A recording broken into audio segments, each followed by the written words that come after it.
What can an unhealthy INFP do to become more healthy? In this video, I'm going to tell you some of my experience and give you a couple pointers, 5 actually, for things that you can do as an INFP to get back into a better state and live a more positive life.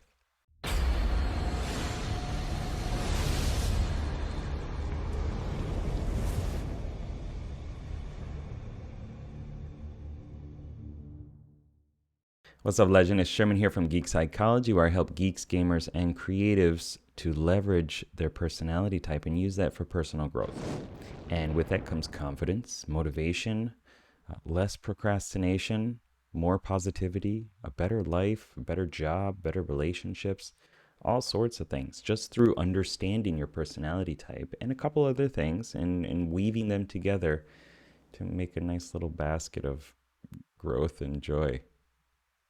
That's right. When I was younger, man, I struggled so much with my emotions and with understanding what I wanted to do with my life and like all these big existential crises and questions and like why am I here on earth and when everybody else is doing all these horrible things and hurting each other and what could I possibly do to make any sort of impact and change anybody and just make the world a better place, at least for one person, but hopefully to make humanity a better place. And it was just constant going back and forth thinking about this stuff when I was like 13 and 14 and stuff. And I remember never thinking that I would live past 30 years old.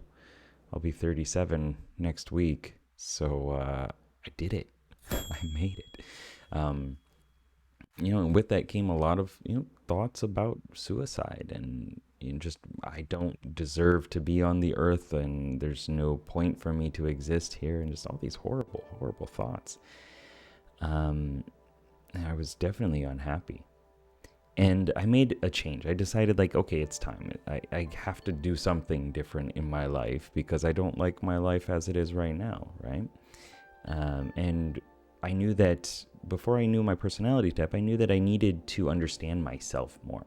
I needed to understand who I am and why I feel broken and what I can do with my strengths and weaknesses and all these other things. And so I chose randomly, it's a longer story than this, but I chose randomly to go to Japan. I did this when I was 18 and it drastically changed my life. I learned Japanese from then. I made friends and worked as a U.S. representative a couple times and did just so many like massive adventures in my life. And this is going to wrap back into your story too.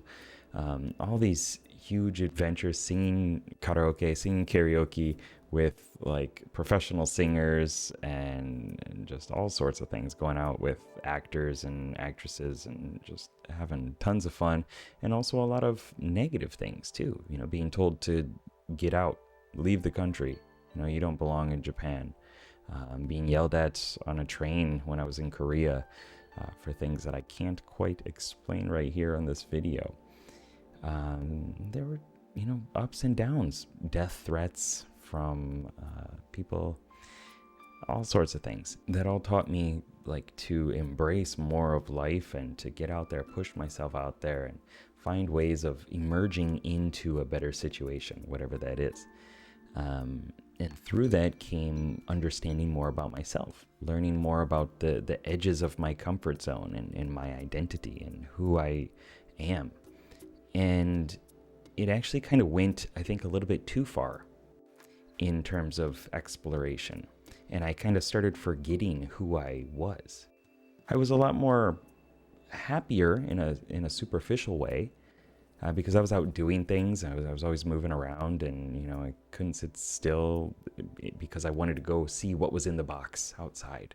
And I just wanted to go out and explore. That was really cool. But it actually ended up with me having nothing to show for my 10 plus years at the time in Japan, where I was just like, who am I again? Didn't I like to read books? Didn't I like to write poetry and stuff like that? Or like what happened? Because I was just playing games and going out, playing games, going out. So I lost a lot of my identity. And so those are two different forms of health and unhealth, I suppose, that require balance within an INFP specifically. Getting out there, exploring things using your extroverted intuition, your innovating explorer character within you, that really brings out a lot more optimism. Intentionally pushing buttons and seeking change and challenge and possibilities will create more optimism in you, because you learn that you can cope, because you learn that you can acclimate, you learn that you'll be okay, you have the energy to do it, you can handle whatever comes at you, and actually you can thus make an impact on the world as well. You can take actions to change the environment, to change the circumstance around you. And that is a feeling that I think a lot of INFPs don't recognize quite often. That like you have an impact in the world around you.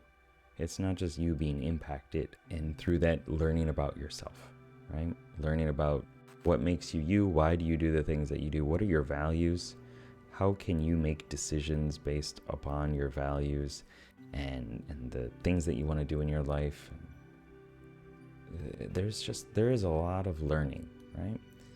And so I want to give you a couple different techniques that you can go through to bring out a healthier version of yourself, wherever you are within that spectrum. If you're not leaving your house because you're stuck in a loop of, I'm kind of comfortable here, I'm afraid of what's out there, I'm more comfortable with this pain deep inside my soul, and I'm just gonna be with that for a little while, instead of exploring those dragons out there. Or if maybe you are kind of going the other side and you're doing so much and you're trying to be so productive and take all these actions that you're burnt out, that you're just like, I don't know what's going to happen if I stop. I'm going to crash and burn. So anyway, coming up right here. So number one of the biggest things that I see so many INFPs struggle with, and this is something that we talked about within the INFP only Zoom meetup that we do every month as well, which I'll give you more details later, but inowfeelpositive.com, go there, sign up for it, is we need to treat ourselves like we would treat a friend. We are so hard on ourselves. We're so cruel and bitter in so many ways that we don't give ourselves the love and self-care that we need to in order to make our lives healthier, in order to be a better version of ourselves, because we treat everything as like, oh, you're so dumb, you're too stupid to do this, you've never done it before, you're gonna fail, you tried that before and you're gonna fail again. And that is not good. That's not good. And you would never say that to a friend or a family member or anything like that. And yet you do it to yourself, and you spend the most time with yourself, so you might want to become a better friend to yourself. So number one, treat yourself like you'd treat a friend. Number two, set smile triggers. These just little things that like you habitually do throughout the day, whatever it is. If it's, for me, I step outside, I turn to the left and I see this big green tree. I like it. I look at it. I smile, take a deep breath in, say, I love my life. And it wasn't like that at first. That was not the first thing that came to my mind when I saw that tree, but I intentionally set a trigger to feel that, so that the more I did it, it became habituated. Also, you could do it, when you wake up in the morning, wake up, stretch, smile, force a smile, stand up in good posture, take a deep breath. And you might not feel like you want to, but that is going to bring a better perspective and release different chemicals, and you're going to feel better, because you can't feel depressed when you're smiling, standing straight. You got the little like rainbow arcs in your eyes, and you say, I love my life. Number three, learn to control your emotional states. There's tons of stuff that you can do to do this. I suggest researching neurolinguistic programming, hypnosis even, really just understanding how your brain works and how you can instantly change states through triggers, through breathing, through imagining different scenarios and things like that, like imagining walking with your favorite song playing in your ears and strutting around, like just having fun with life and having fun with the possibilities, tying in that extroverted intuition intentionally can help you bring out better states. And when you're in a better emotional state, obviously you're going to be healthier and you're going to take more actions that are directed towards improving your life. Number 4, get out there and do things that are going to teach you more about who you are and life in general. This is what I was talking about when I was talking about going to Japan and all these like strange, odd experiences that I forced myself into, even though that they were uncomfortable. They taught me a lot about who I was, and that taught me how to control my emotional state more. And I had nights where I was just miserable. I was crying. I was angry, punching walls, punching pillows because I didn't want to break my hand, because I didn't take the action that I knew I should. And I was regretting that. I was regretting the impact that I had on another person's life and all these other things. But that taught me how to be a better version of myself down the road, because I brought in the intention of learning more about how to be a better person. And number 5, craft your questions with intent. If you are wondering why your life sucks, then you're going to find the answers for why your life sucks. Specifically for INFPs, in your past, you're going to get a flood of different answers, different reasons, saying, yep, this is why. Here's all the answers. You want more? Because I can bring you some more. And a lot of that's probably not even true.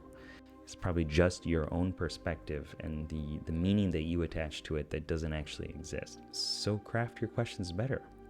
Use extroverted intuition. Use that explorer to teach your empath to seek new horizons, to explore new possibilities. How can I make my day better today? How can I make somebody else's day better today? Maybe how can I find a metaphor or an analogy that's going to inspire me today? What can I do to help somebody out? What can I do to whatever it is? You can find all these different possibilities if you intentionally craft the questions and your self-talk. So one more time, treat yourself like you treat a friend. 2, set smile triggers. 3, learn to control your emotional states. 4, get out there and do things that'll teach you more about yourself. 5, craft your questions with intent in your self-talk as well. If you want to live a better life, you want to be happier, you're sick of just going through this swamp of depression and angry little gremlins that are poking you with sticks in your dreams and nightmares and whatever that means, go to inowfeelpositive.com and sign up for the webinar. You can learn more about self-love, self-sabotage, self-care, and you can improve your relationship with yourself so that you can wake up positively and you can wake up with a healthy mindset. And when you do that, you're going to be able to directly impact the world, because the world needs way more INFPs who are like activated and ready to go and like, I'm in a good state. I've learned how to control my emotions now. I've learned how to deal with my values, and I know exactly what I want. Because when an INFP gets convicted about something, it's like, I'm going to make this happen. I really don't care who gets in my way or whatever you say. I'm going to make it happen. We can do it. There's no stopping us. The first time that I heard Antonia Dodge from Personality Hacker say that, I welled up. I was like, that's so true. Like, I know that that's within me, and I know that that's within you too.